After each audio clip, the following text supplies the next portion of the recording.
All right, for starters, I don't want to hear about this. We got a string hanging from the ceiling until we can get a nicer setup mic, and that's just how it's going to be. Gym class was genuinely hell.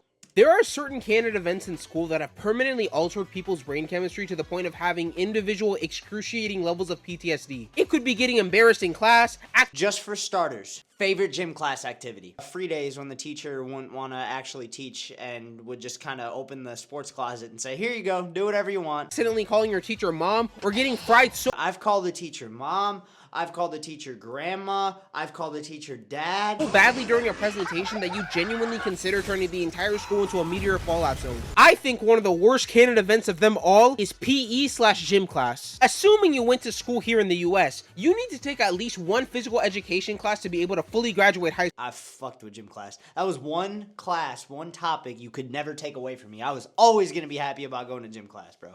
Now that sounds like a pretty simple task that wouldn't be that difficult to complete, but once you take the class and fully experience its horrors and tribulations, you'll start to realize the amount of torture you fully committed onto yourself. The first part of gym class we have to discuss is the kind of gym teacher you end up having, because depending on what type of teacher you have assigned to your class, there needs to be specified levels here. Beginner level, like first grade kindergarten gym teacher, up to a college professor that teaches a PE course. So much different, dude. Your gym experience can go from something legitimately fun to worse than the most brutal Roman Empire torture methods. There are so many traits that make a bad gym teacher, but I think the worst trait that surpasses all of them is collective punishment. Collective punishment as the Oh! Collective punishment. Don't get me started with that bullshit, bro. There would always be a group of 3 people in the back that didn't want to fucking do anything. And then when it came time to run, the whole class had to run because they didn't want to do anything. Sounds means that something bad or disrespectful done by a singular student causes the entire class to get that same punishment that would have been dealt to that same person, which is one of the dumbest disciplinary methods I've ever heard in my life. This method is especially stupid in a class like PE because you're receiving extra physical punishment like more laps around the gym or the track because some dumbass decided it was a good idea to not listen to the teacher's instructions. There was one day in my class, we were doing a mile run on the school's track field. Me and my friend were taking things slow because my class was around the afternoon when the sun was beaming, so we were basically running on molten lava. Everything was going fine and we were about to finish our final lap until out of the corner of my ear,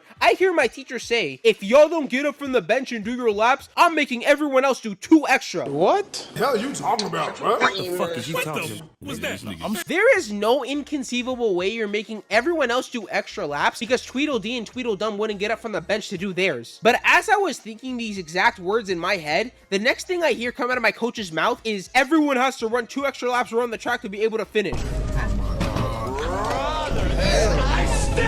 I'm so glad I wasn't the gym teacher because I for sure wasn't going to use words to get my point across. Something else I hate about the gyms is the smell. The first time I ever found out that Oh my god, dude. Davy Jones' locker. It always smells like someone is trying to cover the putrid odor of 2 months of no showers and a lot of Axe spray. And it just isn't working because then it just combines with the body odor they already have and makes a monstrosity of scent that we all have to fucking walk into after gym class. people either don't shower during the week or have awful hygiene is when I was in the locker room before class one time and caught a waft of some random kid that walked right past me. The second my nostrils inhaled the scent, my eyes started watering and I dropped to my knees in agony, clenching my nose. Tell me I'm wrong. There's a designated stinky motherfucker in every single high school. Because if everyone smelled good, it'd ruin the experience, dude. Trying to get rid of the odor. To this day, there is not a single worse scent that I've come across other than the one in that locker room. Next major thing we have to talk about when it comes to gym class is team sports. I think we can all agree that team sports for the most part are actually really fun when everything is going well and you're not playing with D1 crash outs who are trying to snipe your head off your body. My friend and I would rampage 2v2s in gym class. Nobody had a chance against us, dude. There's so many people in class that play team sports like it's game 7 of the NBA finals and are trying to get a championship ring for their home city.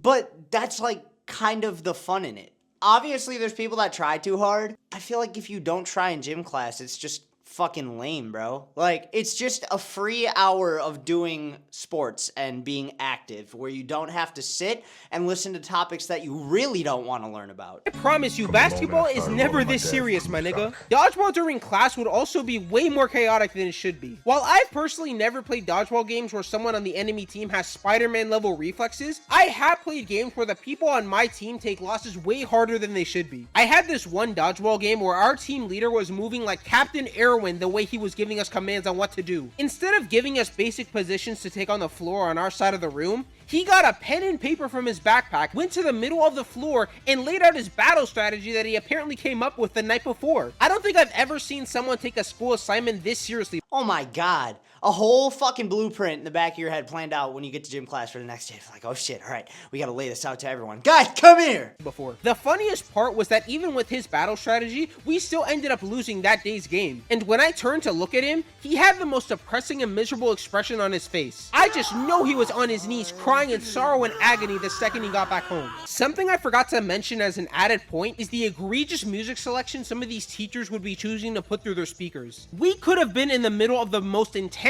game of dodgeball ever played. I'm talking an active battleground with niggas' bodies flying left and right. And instead of playing something hyper motivational, it's 10 Imagine Dragons songs back to back as well as Dance Monkey in the middle of the— Look at this lineup of songs, bro. Oh my god. They would play the same 2 Jimmy Buffett songs on repeat, and they would ruin music for us.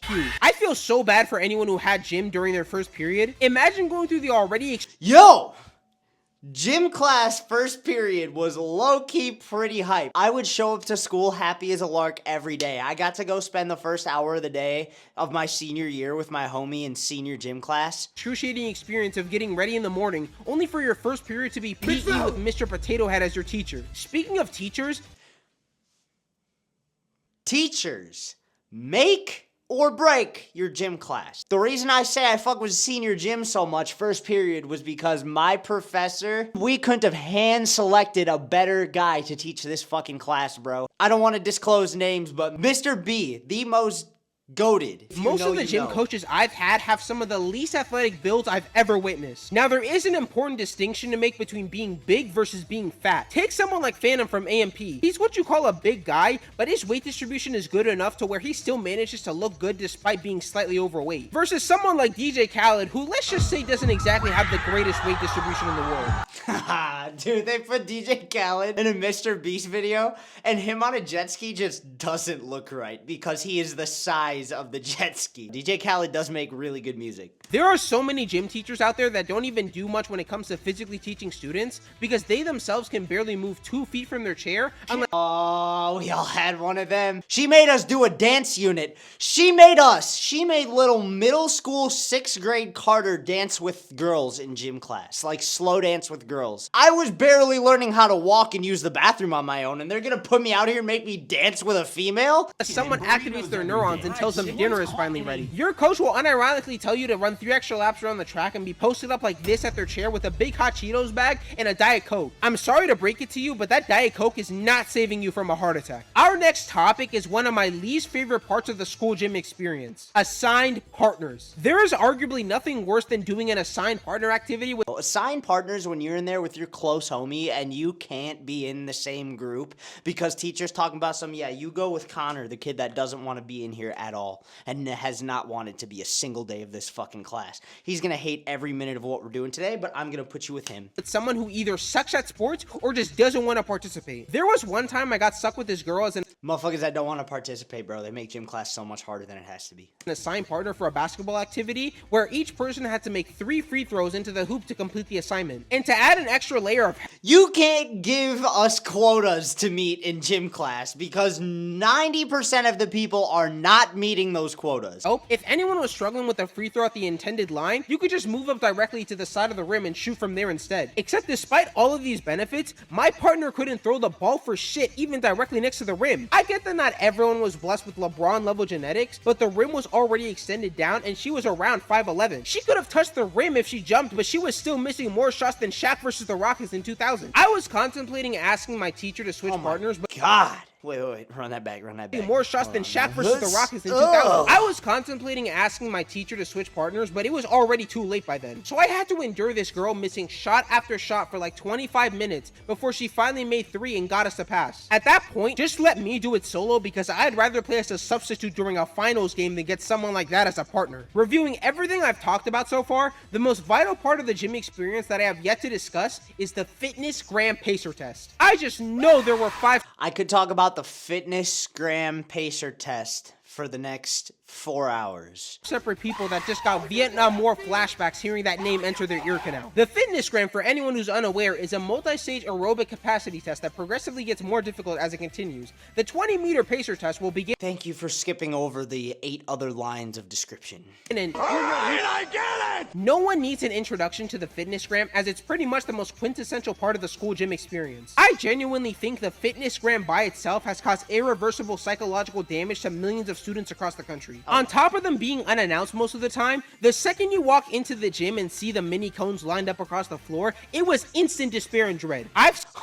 Oh, dude, instant dread walking into the gym class and seeing your cones set up like a fucking driving test. You're like, oh no! Out of top 5 worst things you could ever be put through, pacer test has got to be like number 3, bro. Natural disaster, human-made disaster, and then Fitness Gram Pacer Test. Seen so many kids fake being sick or have injuries just for the sole purpose of not participating. They could have been healthy the entire week, but as soon as they hear someone talking about the Fitness Gram, they magically contract every single disease ever created and act like they can't participate anymore. My guy, I just watched you sprint to the lunch line at maximum speed yesterday because they were serving tacos and pizza sticks. Please slow down all that tomfoolery. High school tacos.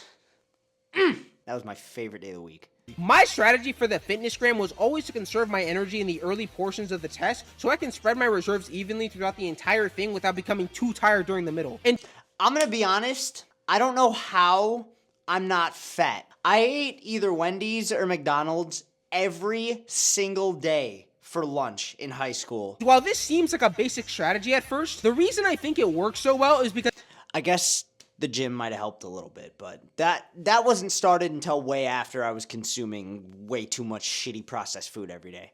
it fundamentally prevents different issues from happening all at once. For instance, let's just say you had lunch the period before gym class. Your stomach is not going to enjoy being violently shaken during the pacer test and is probably going to start causing all types of issues before you finish. After all, the last thing you'd want is everyone around you to see rainbow puke on the ground and your stomach hitting the whip and nay-nay for 30 minutes straight. The one saving grace that gym class had for me, other than the occasional fun activities, was free day. Having a study hall in the gym before certain classes low-key helped me do better on a lot of quizzes and tests. No, sometimes we'd have certain setup days where you'd show up to school and they'll be like, okay, we're doing some sort of exam today, or we're doing like a statewide test today. And they'd set you up with the final and they'd be like, okay, if you get done, you can work on stuff for other classes. And then I'd just study for the next final and then I'd ace that shit because I had an hour. There is no reason they had to give us 2 hours to complete the gym class final. The gym class final was just like the most basic of sports questions possible. If you knew anything about sports, you were getting an A in the class. Anything at all. Beforehand. Of course, you had to watch out for stuff being thrown at you at maximum velocity from the people playing on the court, but other than that, it wasn't I'm really surprised I didn't go like, nearly as bad as the other class days. Overall, gym class is an extremely painful and torturous experience that I wouldn't wish on my.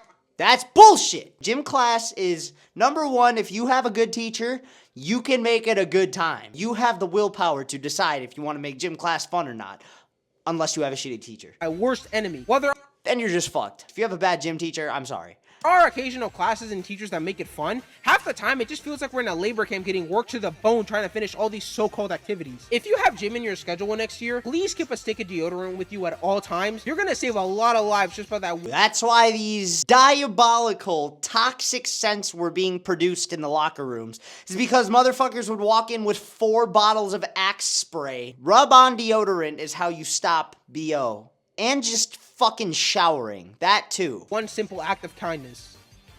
Alright, bro. That's gonna be it for me today. Y'all make sure to... oh, shit. I moved the mic. Today, y'all make sure to like, subscribe, and we all... fucking damn it, bro. God. Ugh. It's like the 4th time I've messed it up. That's gonna be it for me today. Y'all make sure to like, subscribe, and I'll see y'all in the next one. Woo!